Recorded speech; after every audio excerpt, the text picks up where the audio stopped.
ardhur. Sot jemi në leksion e radhës. Në fakt është njoftuar jo si në morin tonë të ekspertëve të një fushë prej vitesh. Sot kemi të ftuar një vajzë të re, e cila quhet Ilirida Musaraj.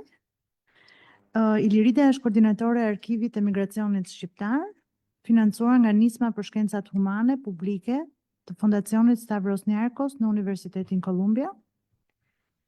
Tema e saj, për cilën do të flasi, ka të bëjë me formimin e identitetit tek gjenerata e dytë e emigrantëve shqiptar në Greqi. Ajo ka përfunduar studimet në Departamentin e Shkencave Politike dhe Administratës Publike, si dhe zotron një diplom master në Shkenca Politike dhe Sociologji. Ka qenë aktive në lëvizjet për të drejtat e emigrantëve dhe refugjatëve dhe interesat e saj kërkimore përfshin emigracionin, identitetet dhe partitë politike. Për çfarë do të flasim sot? Në fakt do të flasim për Arkivin e Emigracionit Shqiptar në Greqi, një projekt pilot i ndërmarrë nga Arkivat e Historisë Sociale Bashkohore, me mbështetjen e Nismës për Shkencat Humane Publike të Fondacionit Stavros Niarkos në Universitetin Columbia. Cili është qëllimi i këtij arkivi? Është të pasqyrojë burimet ekzistuese mbi emigracionin shqiptar drejt Greqisë, të krijojë burime të reja dhe t'u japë zë individualiteteve dhe përvojave të emigrantëve shqiptar, duke vënë në pa një kapitull të rëndësishëm, por shpesh të anashkaluar, të historisë bashkohore greke. Projekti shërbeu si një eksperiment në ndërtimin e arkivave bashkohor të emigracionit në Greqi, duke shtruar pyetje thelbësore. Si duket një arkiv emigracioni në proces ndërtimi? Çfarë materiali, temash dhe historish duhet përfshi? Çfarë dilemash shfaqen gjatë këtij procesi? Dhe si mundet një arkiv i tillë të lidhë të kaluarën, të tashmen dhe të ardhmen? Për të gjitha këto, doktoresh Shonida Gashi do të moderoj takimin, do t'i bëj pyetje zonjës Ilirida. Ju uroj një takim të këndshëm. Faleminderit. Faleminderit Angela për prezantimin kaq të dashur, bujar. Eventi do zhvillohet në anglisht, kështu që unë tani do kaloj në anglisht dhe do bëj një kështu përmbledhje shumë shkurtër të çfarë tha Angela për ata që nuk flasin shqip. So we are gathered here today, and thank you very much for coming, everybody, to talk about the Archive of Albanian Migration in Greece, which was a pilot project, okay, undertaken by the Contemporary Social History Archives, or ASCI, in Athens, with support from the Stavros Niarkos Foundation Public Humanities Initiative at Columbia University in the US. The goal of the project was to map existing resources on Albanian migration to Greece, to create new ones, and to amplify the voices and lived experiences of Albanian migrants, while also highlighting a significant yet often overlooked chapter in contemporary Greek history.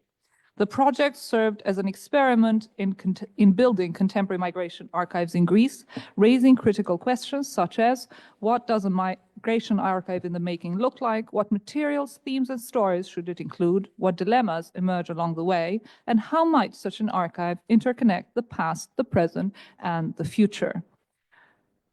Ilirida is, as I said, the coordinator of this archive, and she is a PhD candidate in the Department of Sociology at the University of Athens. Her research also focuses on migration and specifically identity formation in the second generation of Albanian migrants in Greece.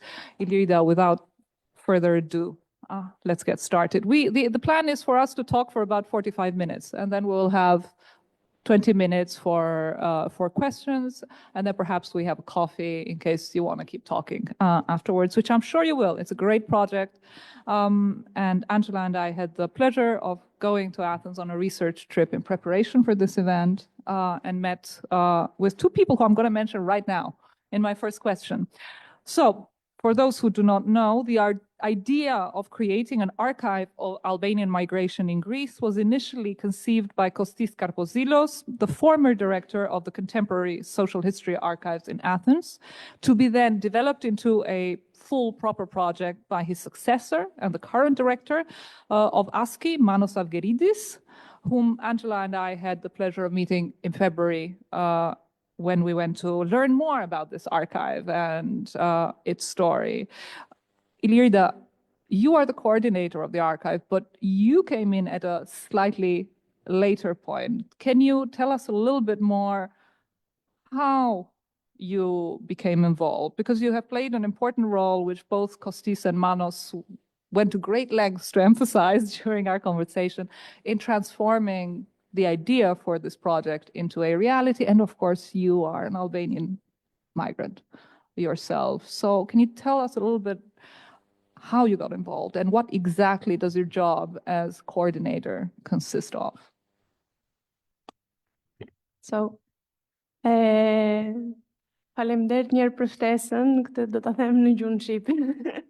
The rest will be in English because I'm more fluent in that regarding academic talk.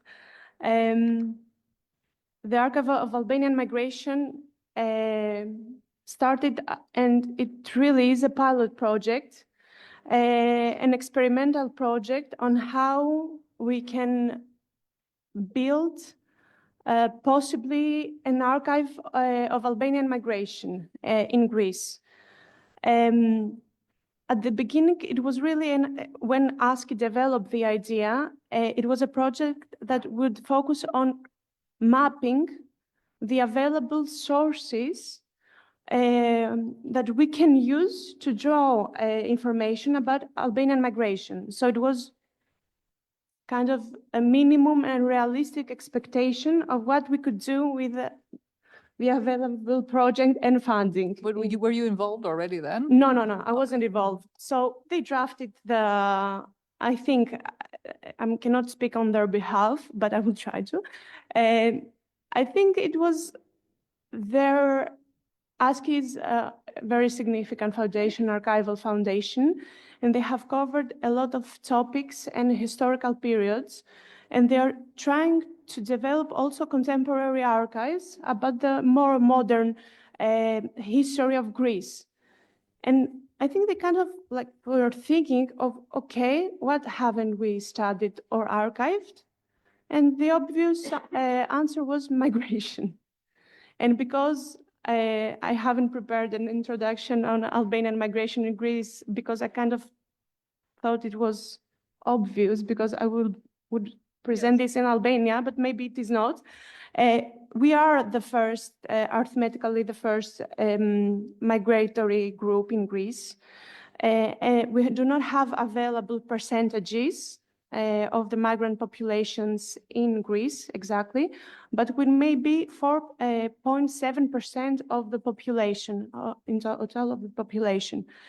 So they thought that they would like to experiment with this idea, and they came to the realization that it takes a lot of courage for academics to realize that they do not know, I think. Because they're both historians, right? Yeah.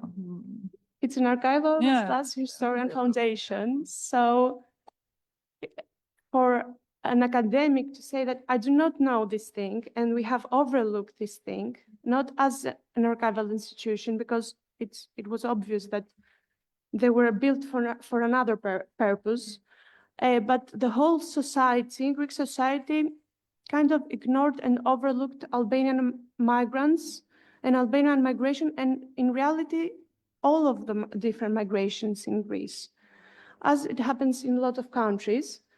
And they said that, Albanians are, if you take up a rock, you will find an Albanian in Greece.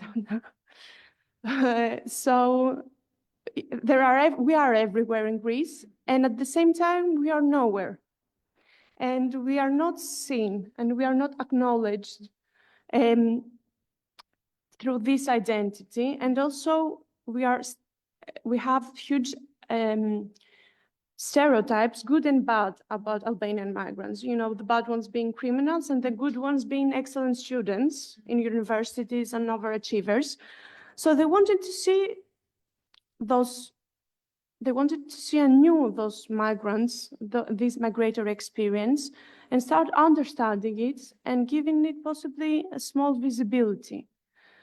So this was the project, because I've read the initial proposition. We do not know about this, and maybe we should start getting to know about this, because Albanian migration, as all the other migrations in Greece, has shaped fundamentally the Greek society. The Greek society is not the same after the 90s because the numbers sometimes quantity translates to quality. Not always though, because you may be, in the verge of society and not actually impact society. But this started happening and everyone was feeling it, but instinctively. And they had this proposal, and I think the second acknowledgement that they made, which takes a lot of courage, is to say that, okay, we may be historians, very qualified historians and professionals, but maybe we should give and involve in this project people that have migratory experience themselves, which is not a given also in academic studies and in Greece also, but not in an easy way. Okay, we should get the migrants involved just because, so we can seem progressive enough and get a tick on, like, okay, we can go on with this project because we have migrants involved in some capacity. But I think, and we discussed this with Manos a lot, that migratory experience can act as a tool. When you theorize about your experience, because experience doesn't give you anything in its own, and we know that, but when you start theorizing about your experience, you have an extra insight, because as academics of migratory experience, I like to say that we live in the field 24/7. We do not go in the field for 3, 4, 5 hours or some months. The field is our life and our parents' life and our different communities' life. So we are at this point, the project and getting people involved of migratory experience, and really took this form of me coordinating it, because it was more of a person coordinating it, because it was really a logistic issue. Research is work. It's not a high calling that we have to suffer for it without, working and being paid. It's work, and we should view this as a reality. And the funding, which is standard, covered the cost of a worker. The ASCII has its own infrastructure, but this kind of project could have been more easily administrated by a person and run by a person. So they chose me after meetings and after much thought on how we will go on with this.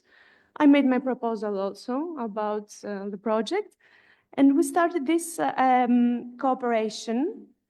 And what does it mean to be the coordinator?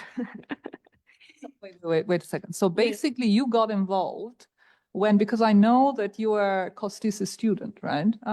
This is how you, at the university. Yeah. And so you basically got involved before the Stavros Niarchos funding or afterwards, right? So the moment that there was actually like a sum of money available to do this project, then you got involved and you coordinated an event.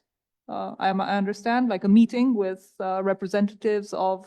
No, we had a meeting with second generation, and not only students and first generation people that were in an academic level. Okay. I went to these meetings because Kostis told me. Okay. And that's how you were plucked? Yeah. And all this right. project. Okay. So you were recruited out of this meeting, so to speak. Okay. I think we met someone, or I met, you didn't meet him, right? We met Ervin Sheho. He was, I think, at that meeting because he said he was in the first meeting. Okay, lovely. Yeah. So your actual tasks as a coordinator. Everything. It's those fancy titles that entail everything. But at the beginning, we didn't know how this project will come around. Like, it was really a basic plan of mapping only the available sources. I think you have some materials to show us. Yeah. I'll show you Yeah. in a bit.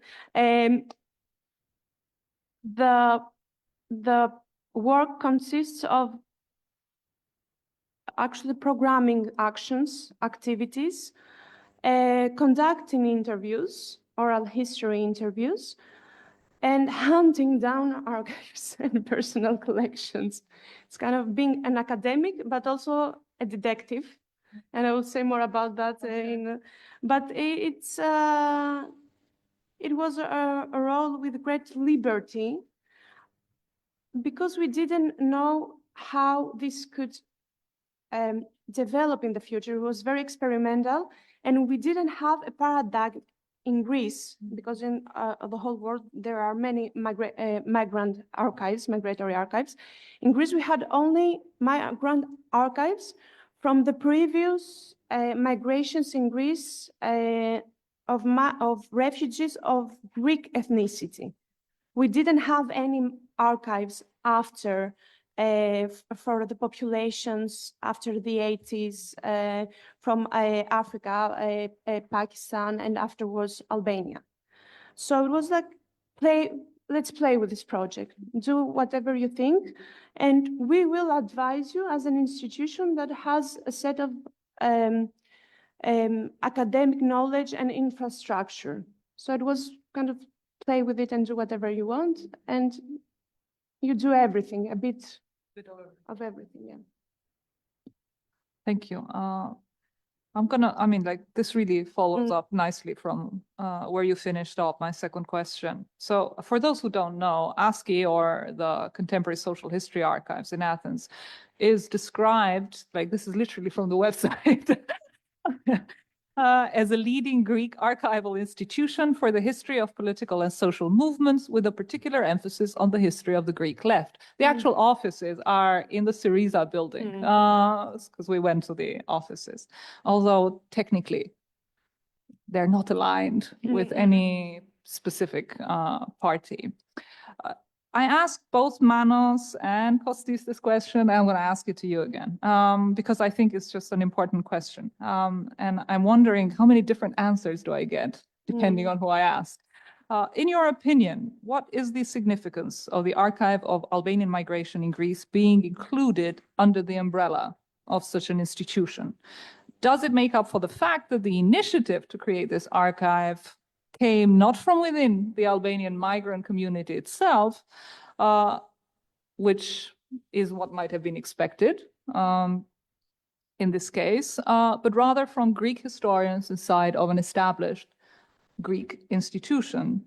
Now, I'm curious to know what you think, because as we were preparing for this talk, when we spoke together on Zoom, you said something very interesting, which I hope you might elaborate a little bit on, which is that the expectation that such an initiative would have come from within the Albanian migrant community was unrealistic, in spite of some of the resentment that the fact that it did not produced after the fact. So can you tell us a little bit more about that?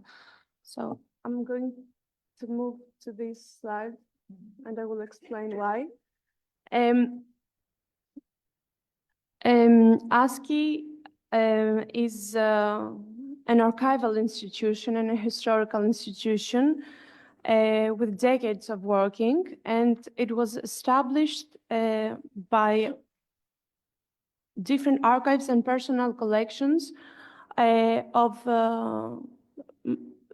the majority of the first collections was from a division of the Communist Party in Greece, Koukou Esoterikou. So this was the start, the first archives that ASCII was formed around, and it was formed in the logic of open and accessible archives. And you know it better than I do, and everyone that has worked with archives of communist parties maybe, that these archives are not the most open and accessible ones. There is a lot of secrecy around them, and a lot of information also that are being lost and are not accessible to researchers, but not only to researchers, also to the greater public. So they developed around this idea that archives should not be kept secret, and they have to be available to people, researchers and ordinary people, so they can have access to their history. One of the founders of ASCII, Philippos Iliou, talked about the right to our history. When I first heard that, it was something that impressed me greatly, and it moved me greatly. Because as migrants, we didn't have a right to our history. Our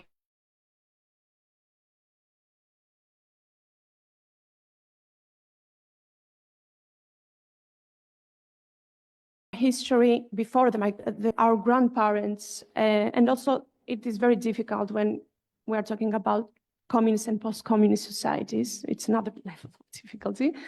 But we didn't have also the right to a history in Greece. Migration was not perceived as a fundamental thing that transformed Greek society and Greek history. So, having a Greek institution acknowledge that Albanian migration is a part of Greek society. It's not a thing that is in the verge of Greek society that is only migrants should be interested about, or maybe Albania should be interested about this.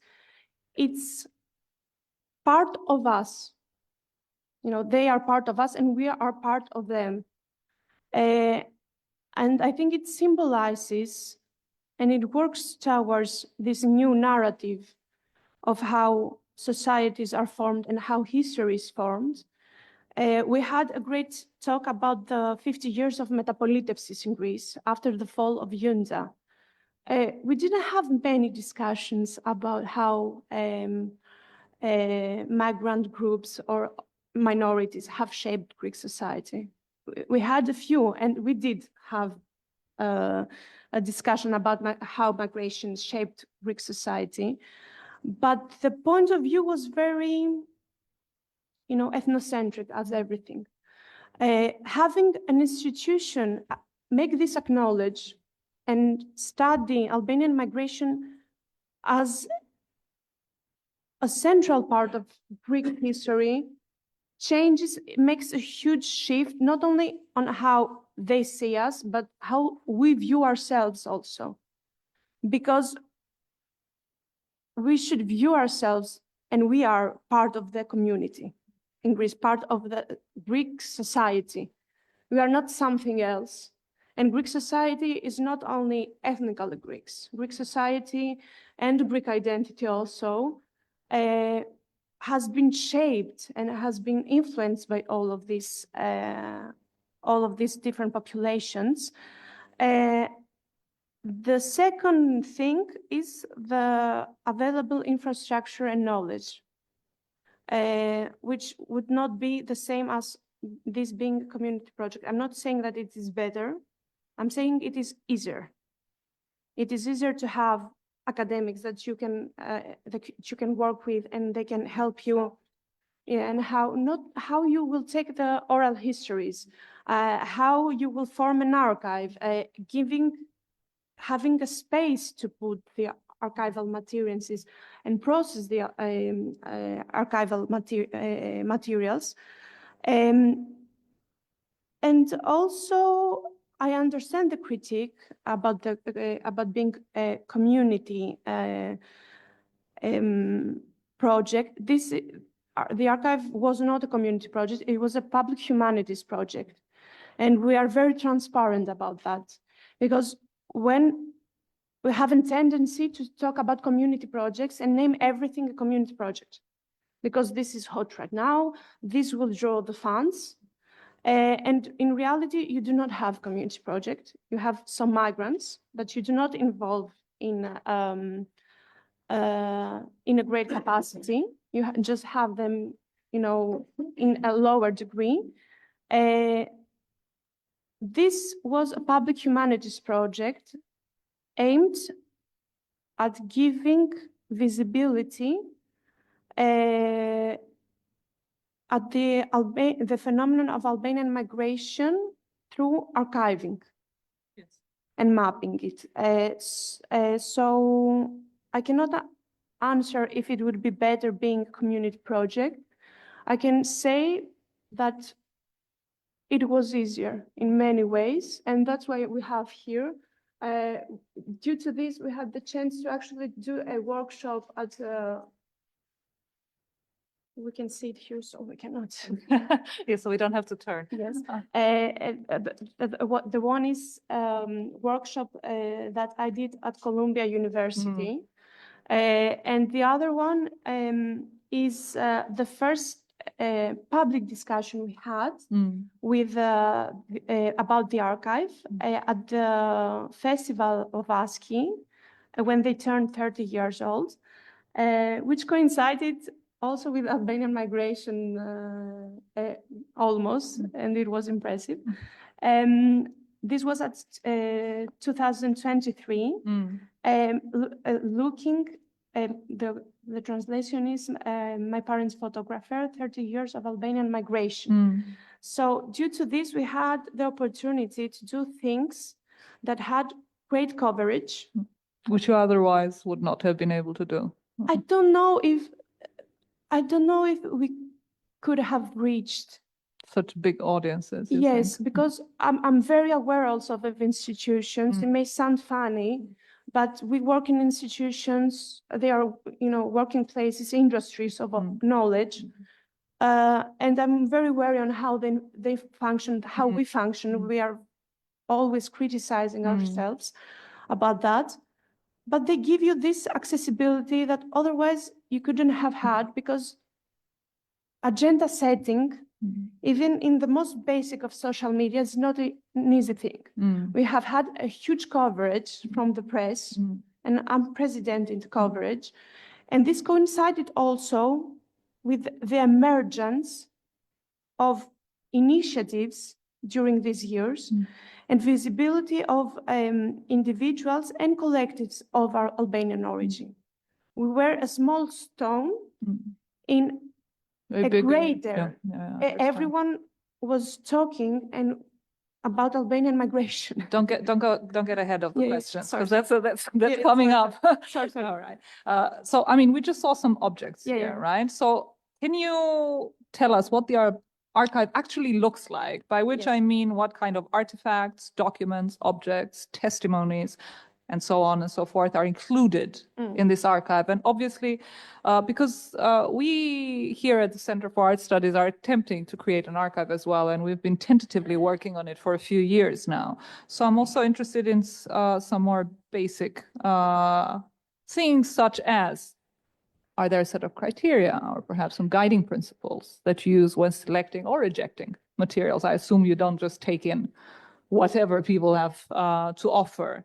I mean, you touched on this as well, but I want to come back to how particular this archive is as well, which is that it is a contemporary history archive, and it's the first time it's being done not just at ASCII, but also in Greece.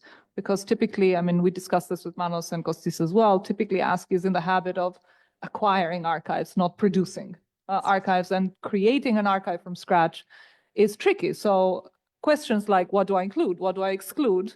Are at the forefront, I imagine, of your mind and of the discussions you are having. But I mean, first of all, what is in the archive? In the archive,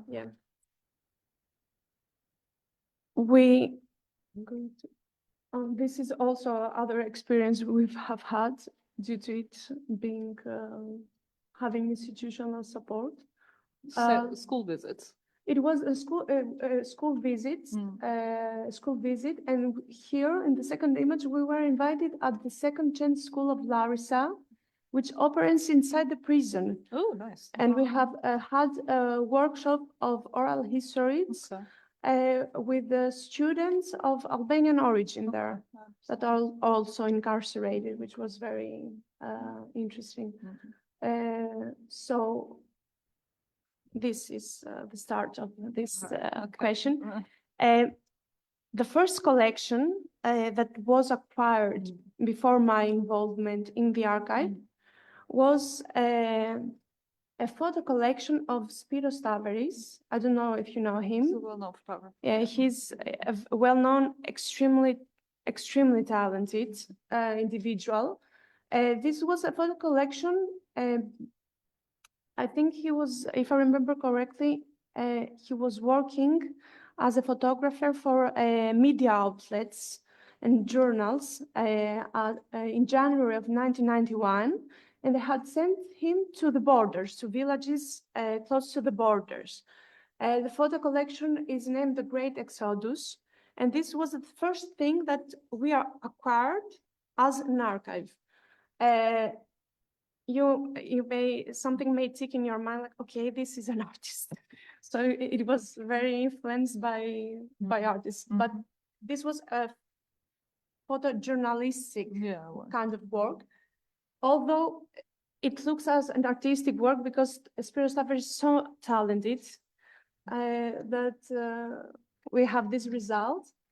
And it really, I'm so grateful about this collection because in these 2-3 years of the booming of the talk about Albanian migration, this was the visual identity of Albanian migration in Greece. It became the visual identity because every journalist, they used his photos. Yeah. Oh. I don't know if it was kind of out of laziness. Maybe. Who knows? Maybe. But this was our first, the first thing that we acquired. This was one of the first things. So we started the process of saying what are we going to have in the archive? And we decided that we cannot answer this at the first stage of creating an archive. So we said that we will not have any strict directions. We will create a list of objects that we are thinking people may have, and we can maybe involve in the, maybe include in the archive. And we just made a public call through social media. We are trying to make this archive that wants to present the memory of Albanian migration in Greece. Contact us if you have anything. So you basically moved. So the first thing you acquire is actually a documentation of the archival migration by a Greek photographer. Yeah. And then you start making public calls on social media and saying, hey, Albanian migrants, we're interested in what you have in your drawers. Okay. Oh. And it was a very difficult process because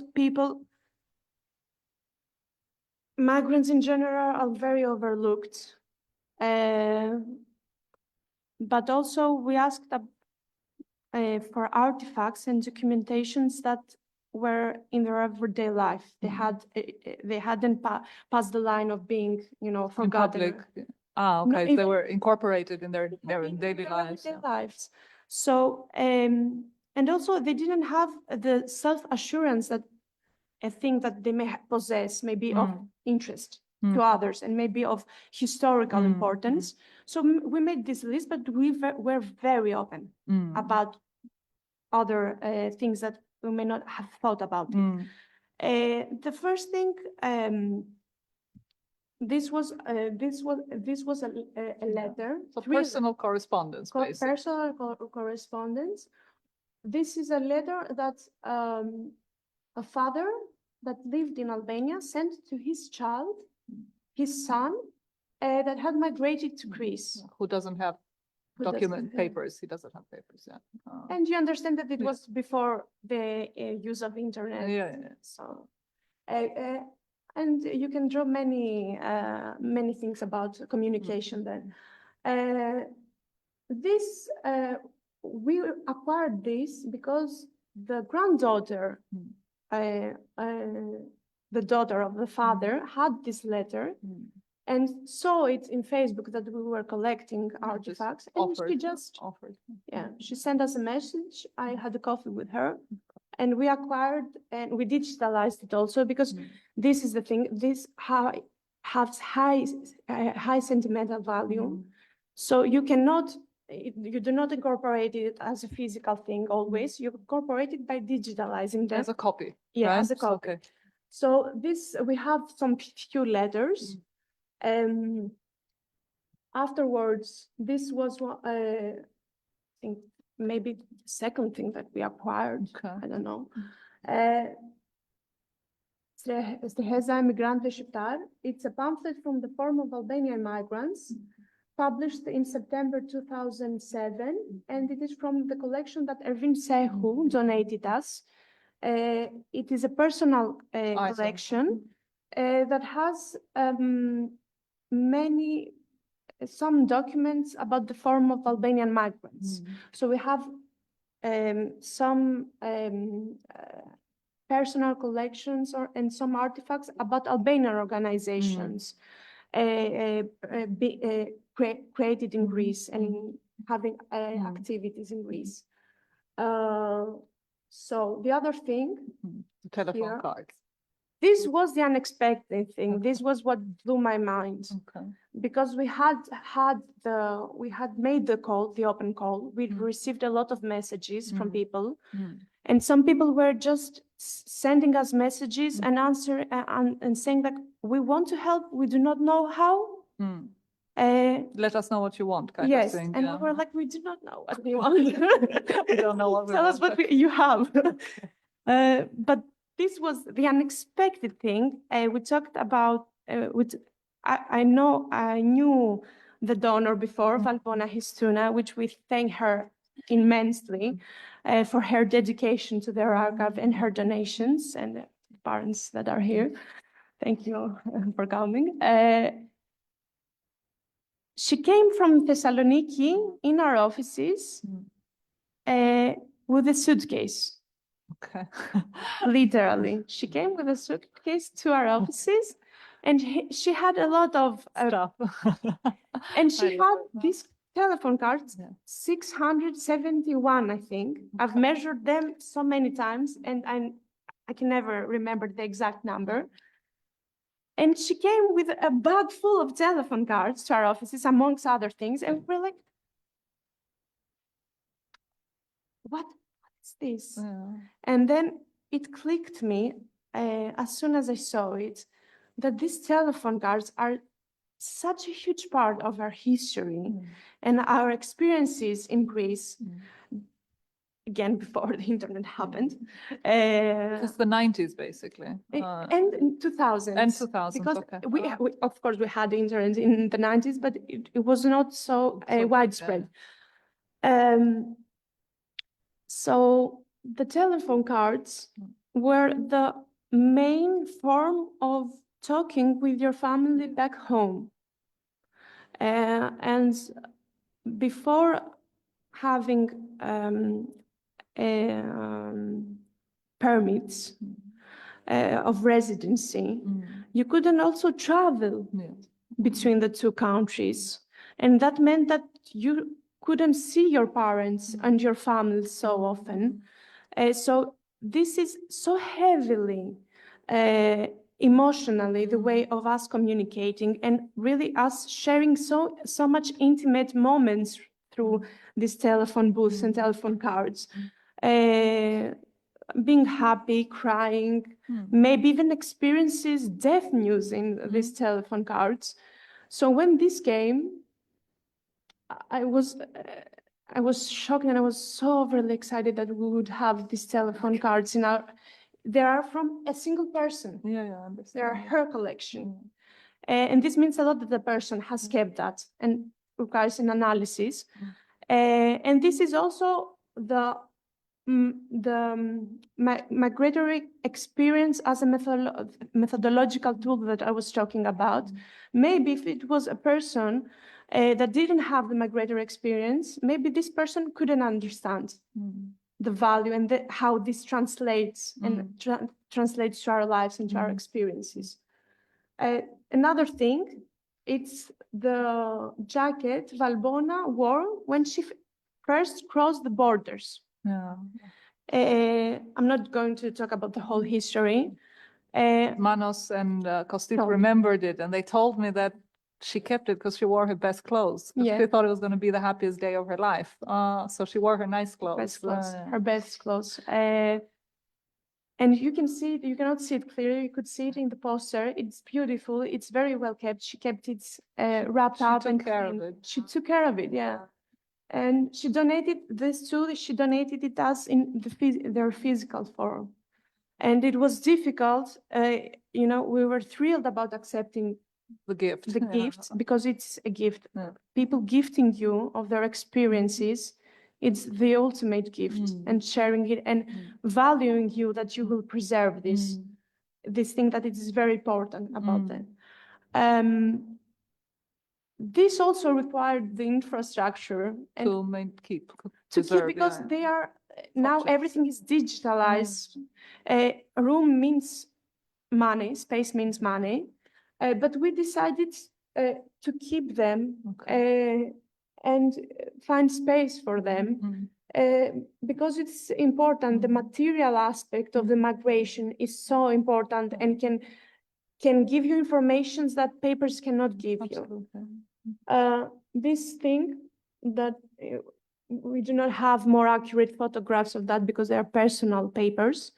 We asked for the documents of the migrants. So like actual permits and stuff like that, and applications and everything. And this may seem very tedious, but it's an important element of the history of migration. It's bureaucracy. Yeah, the bureaucracy. And each of us have a whole cabinet filled with papers, stacks of papers, and they can show you the trajectory of one's life.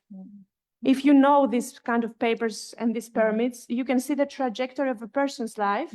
So we wanted to see the documentations, and we are talking about hundreds of different documentations that we do not have. We just had an initial selection. So this is a part of the archive. And also another part of the archive is the diasporic press. But this would fall under the category of mapping the resources that are out there, Mapping, which you were talking about at the beginning, and acquiring, you know, copies bits of everything. Diasporic press, we had 3 or 4, maybe more, I don't know, newspapers, Albanian newspapers that were published in Greece. So this is a huge source of information. And we're hoping that we can track down the publishing houses so we can see if they have copies of this. And also another thing, we have materials not only through the creation of the archive, but also the other collections of ASCII that they had, of organizations, Greek organizations, anti-race organizations, regarding Albanian migration in Greece. And you can see that the second leaflets, no? These 2 are, yes, posters. About the 10th Anti-Racist Festival in Thessaloniki. They had translated the poster in Albanian. Terrible Albanian.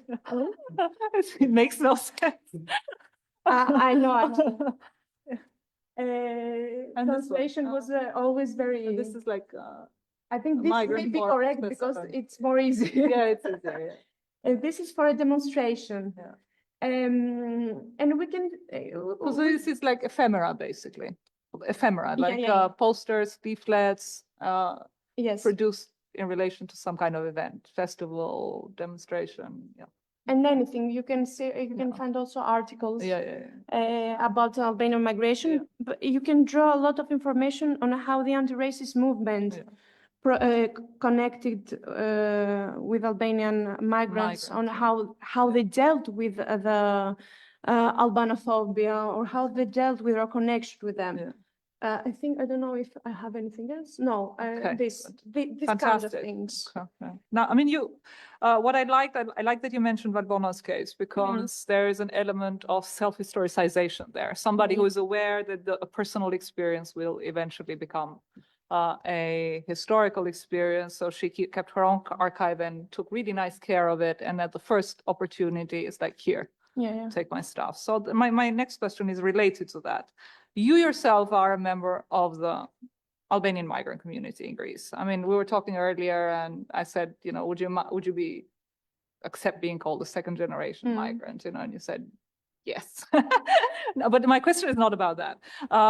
My question is, what has been the degree of involvement of the community in the creation of the archive?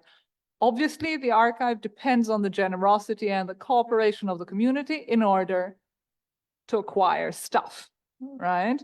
But what has been the involvement of the community in terms of what the archive is structured like, how it functions, how it will operate in the future? So on a structural level, what is the involvement of the community? First of all, it's a discussion that we have a lot amongst ourselves.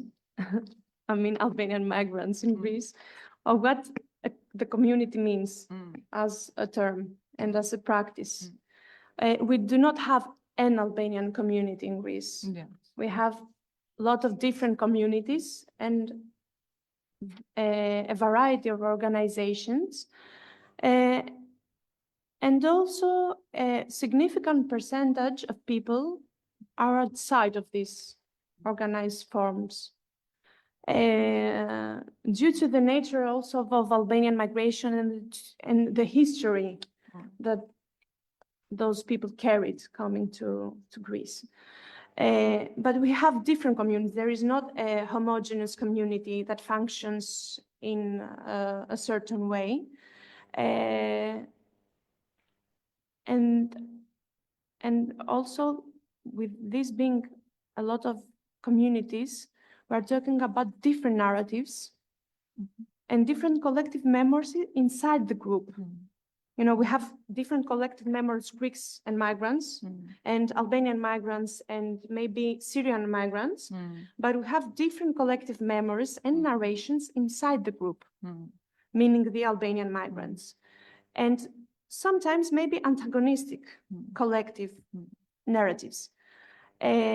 So I think, I believe that organizations that keep some material or some archives structure maybe around this also their narrative about their functioning and their Albanian migration. But we should, as researchers, should not see it as a singular narrative.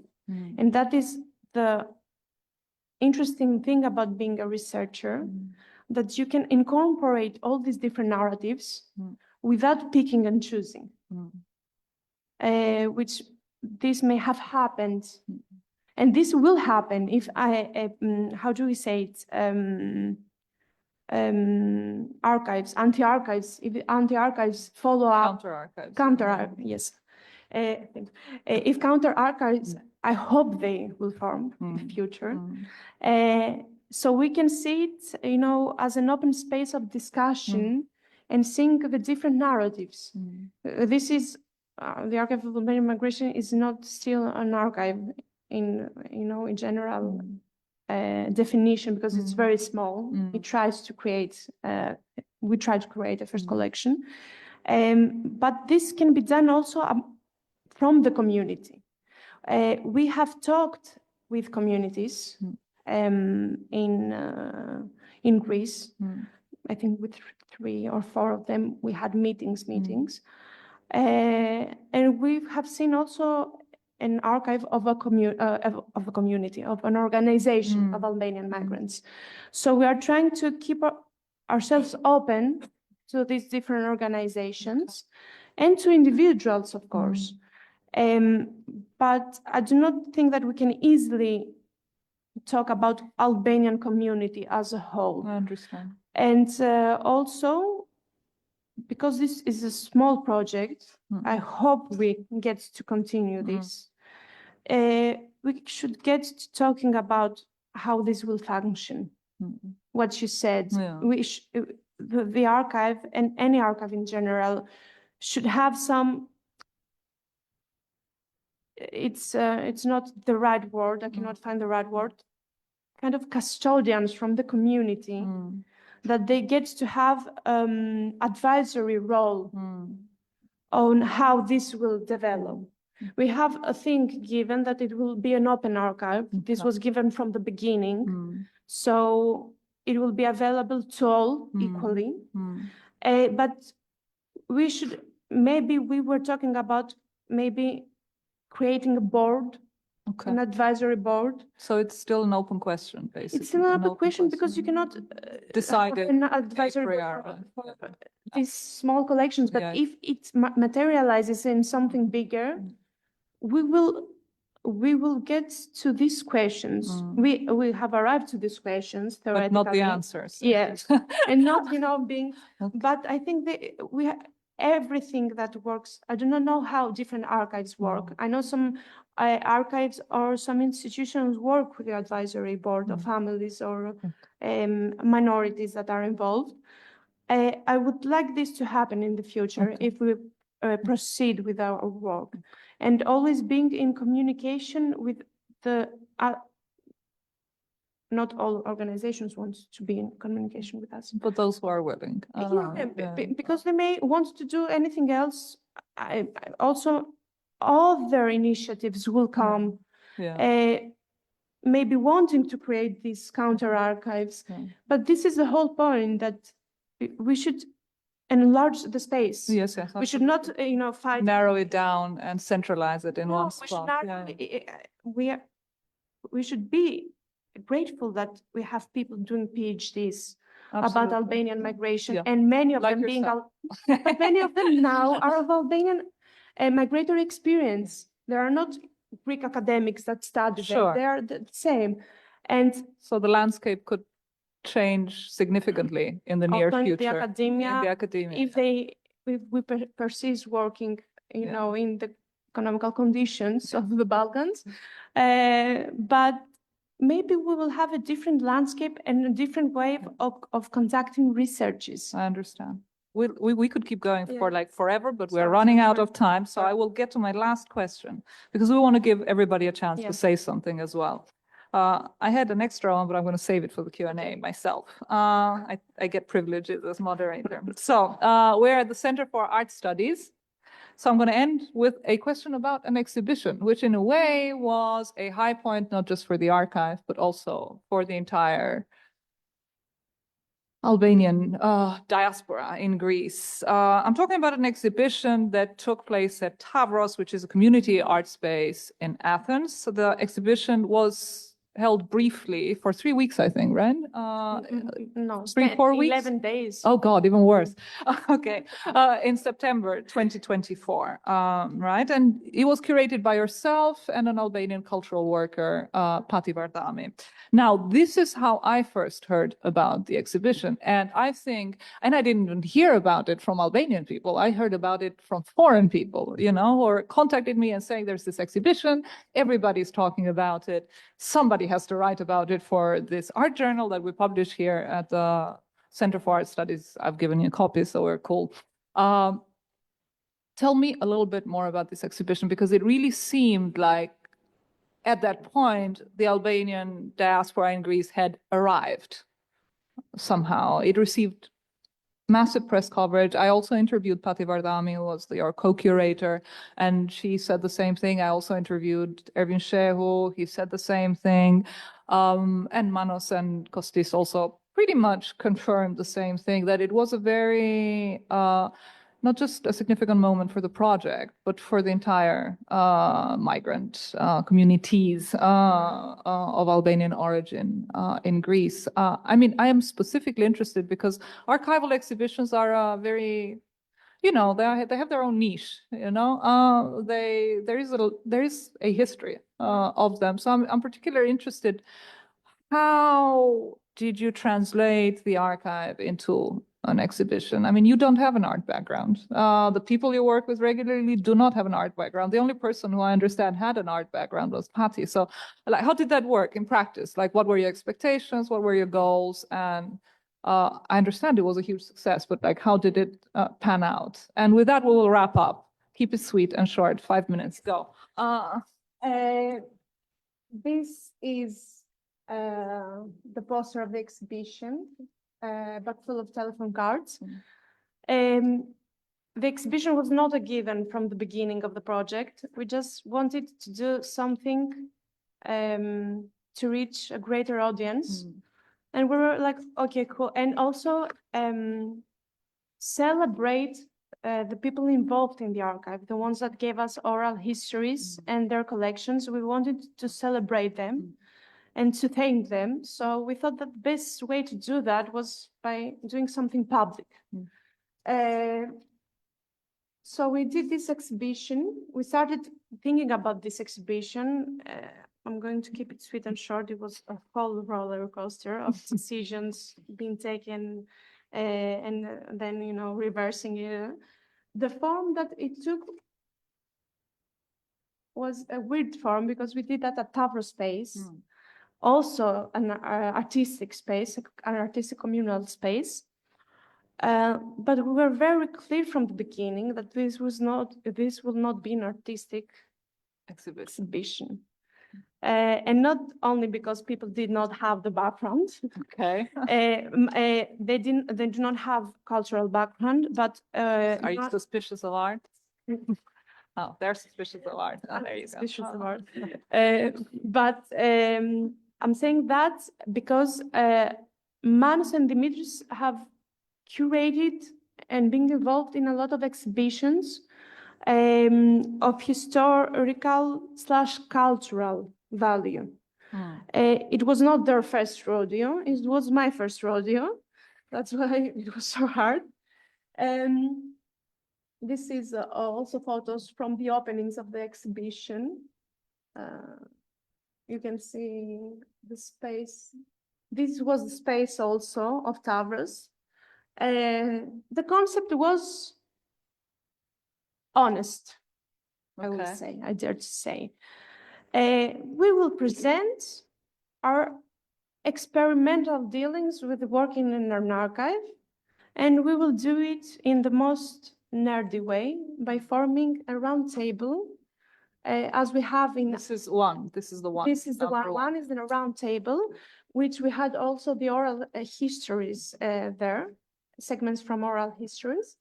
We will develop this round table, the focus of the center, and try to get people to understand how we kind of worked and how maybe a migratory archive can happen, can be created.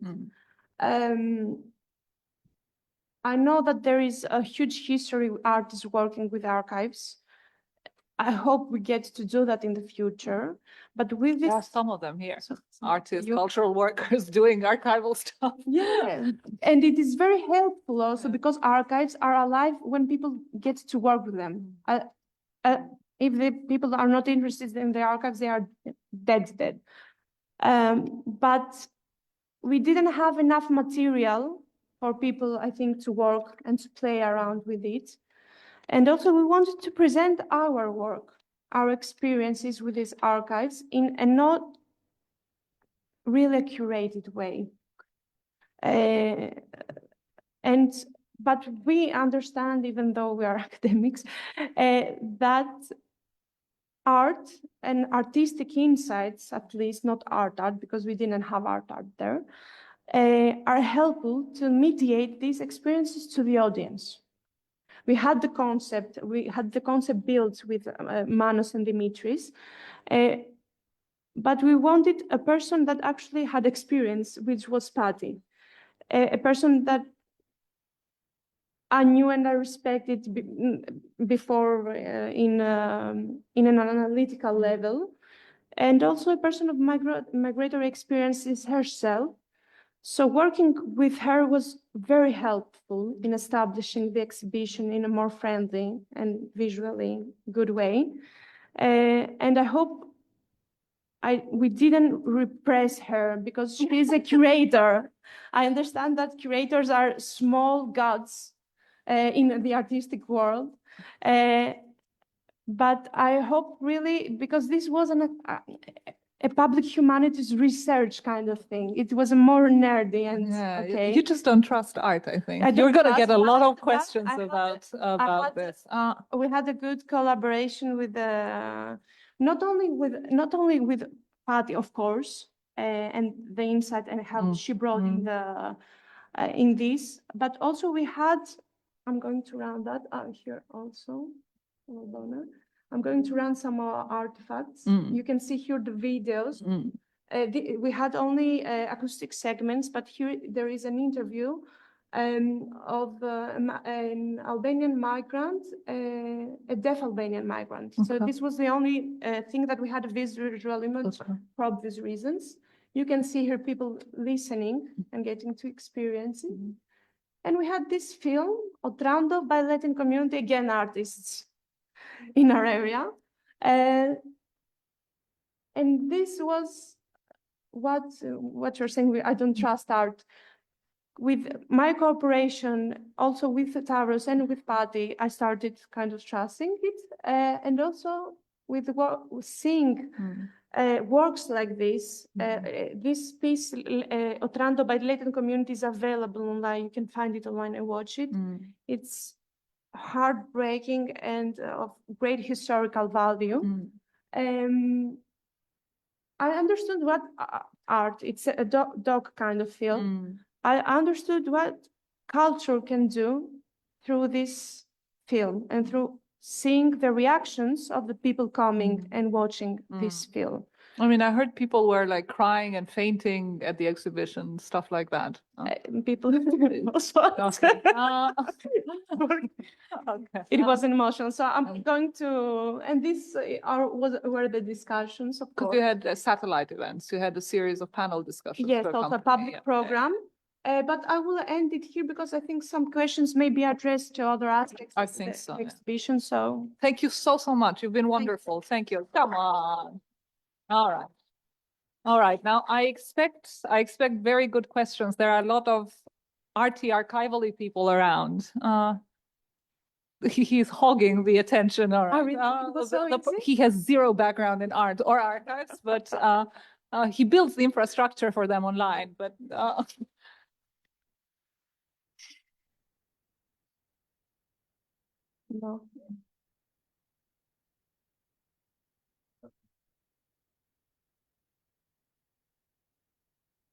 You can shout. Just shout. Thanks for this very thing. I'm surprised that you're surprised that the phone card thing, it was unexpected, because I have a collection of those cards. There you go. Apparently everybody. It's a bulk. It's a bulk. It's working. And lots of them are very rare. Yeah. But if I wanted, this is practical and also question about it.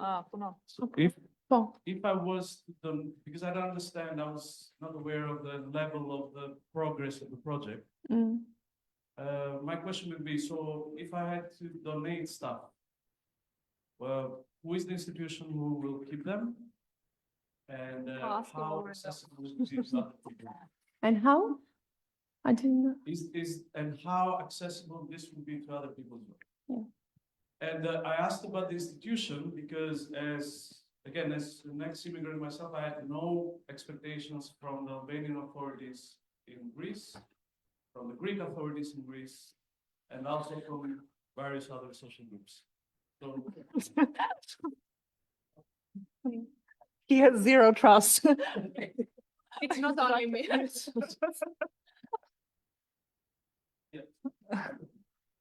We will gather them and answer. We can gather 2-3 questions maybe. Do we have another question over there? It works. Please use it.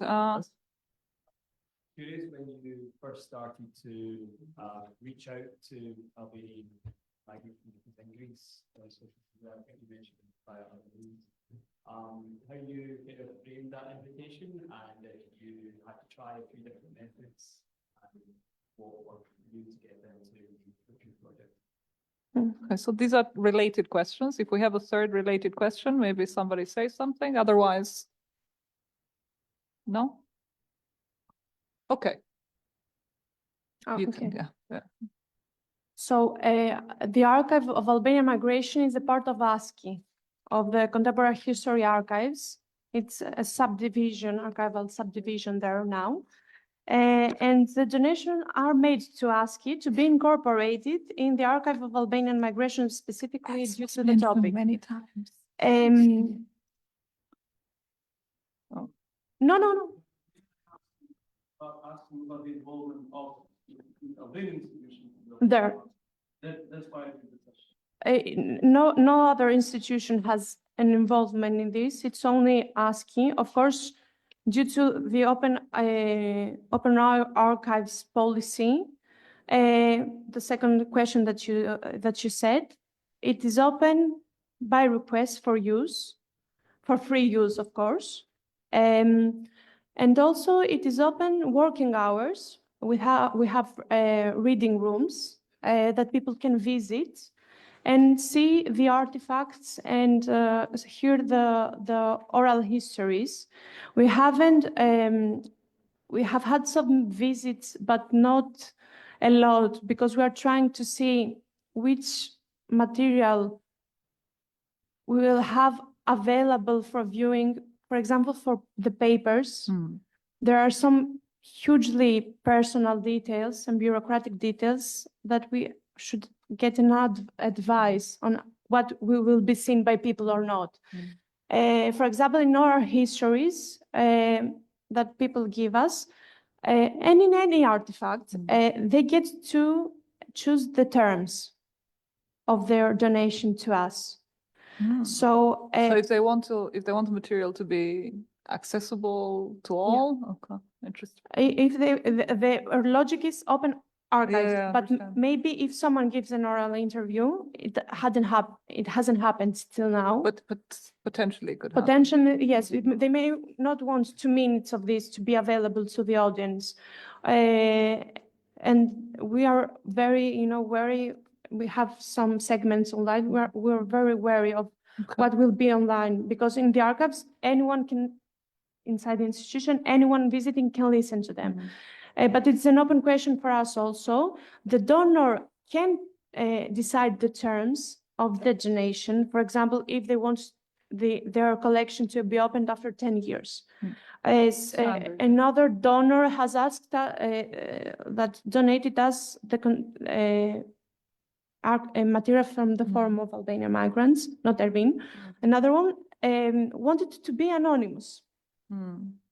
So this is a whole process of us talking with the people and discussing together about their terms. But 2 things, some of them do not have any terms, because the logic of the archive was that it will be open. Your story will be publicized, and it will reach greater audiences. Of course, there are some parameters that we should see anytime, and not to put the donors to a vulnerable position sometimes. So this is it. We are open to any institutional cooperation, but again, but I'm actually curious about the question you asked. Sorry, I don't know. How we got the people involved. Like what strategies you use? There are many Albanians in Greece, so Albanian migrants. So finding some of them was not difficult. It was logical that we could find some people, because we are so many. Okay.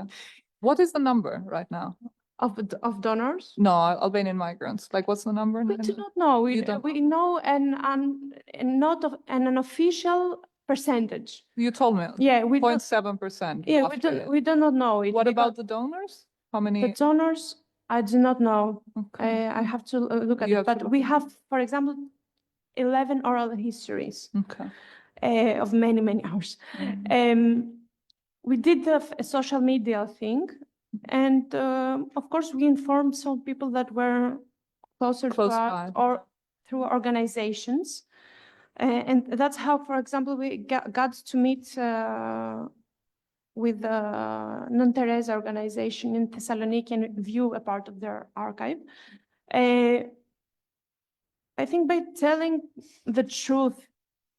I mean, but the point is that you did not meet into resistance.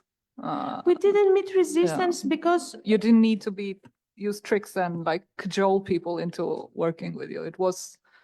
I think they were had fairly the open. need. I Yeah. think they had the need. The self-historization you said, feeling important and valued is very significant for people. And this visibility and this saving of the experience works towards it.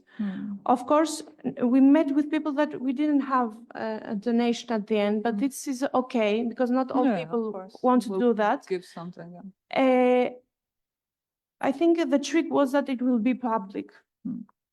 It may not work in other cases, but us offering also- the only thing that we could offer, because But we also can, that I mean, here's where in the institutional aspect, I assume comes into play. People are more trusting. If you're saying, hey, this is an actual archival institution with decades of history, it will be safe. You know, it's not an archive in my basement. You know? Jaka Bobaski were in someone's basement Okay, never before mind. that. But, I think, sorry, darling, I think I have one from Valentina here and then one from Stefano.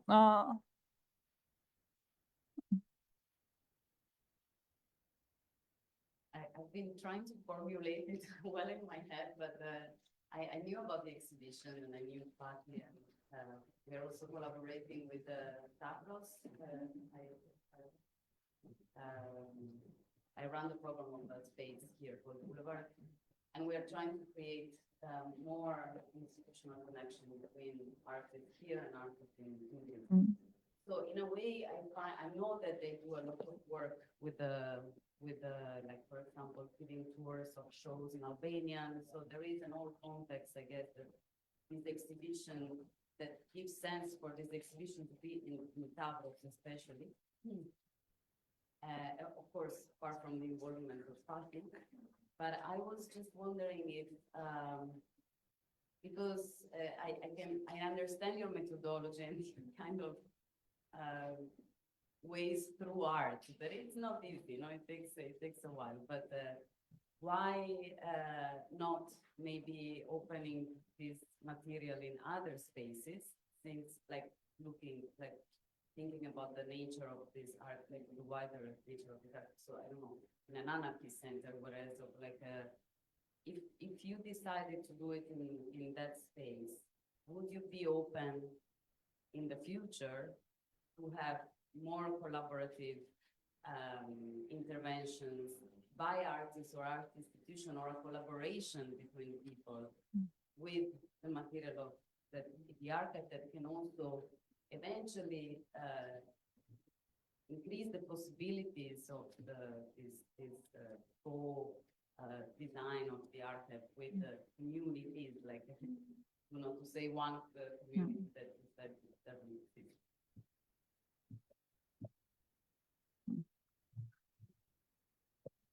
3 minutes. Për 10 minuta do të për jashtë. Oh, you're gonna, okay, you do it, and then we give Irida 5 minutes to do like super fast, concise answers to stuff. And then we can all chat over coffee, because they will kick us out at 11:30, so. Why not trust art? And I will ask you how the archive will change with the second and maybe the third generation of migrants. There's a completely different story. I mean, you have a completely different story that those migrants that you show us. So how the archive will change? Go. I'm going for it. First, yes, we are open on collaborations and artistic collaborations. We just thought that at this point that we were conducting the exhibition, it wouldn't be a right choice. Also, as I have understood, artists work with commissions of certain projects. So we were not in this No. Okay, I think they should work. Everyone should work with commission and with, money. So if this project continues, and we want it to continue, we are in the plans of making a program proposal. Yes, we would be open because we do not know anything. Do not know everything, and art can really mediate things like research cannot do it. It can reach sentiments and audiences that research cannot reach them. And also, I'm saying it again, art, the archive is a sum that if people do not work with it, it is dead. There are many archives, there are many collections, important collections, that no one researches them, no one asks about them. Having artists and researchers coming to the archive is the greatest gain for us. Having people being interested in our work and what we have collected, and also in the history and in stories of the people. And we are open in any kind of collaboration and with different spaces, communal spaces, organizations also. The only thing that I am interested in is this being of something that collaborators will take care of, and that it will be done with respect and with good means. Like good means, I'm not talking about practices. We're also talking about this endeavors. We want places and activities that migrants, people will feel comfortable in them. This was the whole point also of the exhibition. I don't know if I'm answering you, but the straight answer is yes. The archive is something that you create for other people. You do not create it for the institution itself or yourself itself. You create it for other people to be engaged and to preserve the memory. And the other thing that you asked, what? Stefano, over there. Stefano, again. How the archive will change with second, third generation migrants.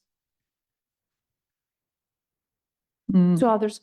I mean, some might even be, God forbid, artists or curators. But with PhD. we have also artists and PhDs also in the first generation. You're a PhD. Yeah, you're one of them. The archive may, when we continue this project, it may change in 3 months, not in a generation. And archive is so volatile because it depends on the people and the materials involved in it. It will change. Society will change. So I have told you already that the Greek society has changed in itself. I don't know what it will happen in the foreseeable future. The only thing I will say and I will read is that I want to show something. Okay, let me not show it, let me just read it. About the connection of future, past and present, I wanted really to finish with this. The archive and archives connect the past, the future, and the present. When I started this project, I saw the archive only as something that we will give to the next generations. And many of our donors saw their testimonies and their donations and something that will reach the future audiences, a gift to the future, a message to the future.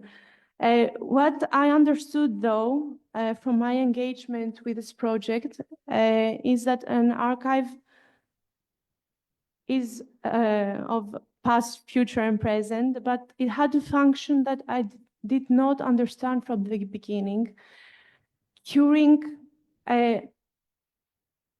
present traumas and, maybe closing some unfinished business. And I will end with that, like with some of my thoughts. Someone wrote in a book that archives are graveyards of dead things. And I'm wondering, are archives just graveyards of dead things? Or are they a place of mourning by commemorating? When we can revisit our past collective experiences and past collective selves, unburdening ourselves from the duty of remembering alone, finding solitude in knowing that what has happened to us will be remembered for the generations to come, and the world will bear witness to our triumphs and sufferings. I think this acknowledgement is something of the present, and we are building this preservation and this self-importance through documenting our experiences. Our experiences, our migratory experiences are important, as the people ourselves are important. And this also will be a thing that will play out in Albania, because migrants are already here. Absolutely. And I hope we will see in Albania also archives Of the future, yeah. of the future of the migrant groups here. It's not a thing only. Thank you of so Greece. much. Thank you so much, Ilirida. Thank you so much. Am I allowed to say, I will say 2 words before Angela kicks my ass, before we finish. My reflections, because I think I sort of wondered what drew me to this project. And it's not just the fact that we have been intimately involved with creating an archive here at the Center for Art Studies. What drew me to it is the fact that the practice of creating the archive seemed to be just as important, if not more important, than the archive itself. And you talked about mourning, and you talk about memory, and talk about justice, but I think it's even more radical than that. I think actually, when you talk about archives of contemporaneity, when an archive stops being about reading the past or rewriting the past to include forgotten histories, when it's deeply rooted in present history, I think it really can become an active tool, the actual archival work for reconfiguring the present beyond trauma and memory and all of that work. So I thank you again for being here. I thank all of you. Let's have coffee outside. You are all very welcome to have coffee with us. Thank you.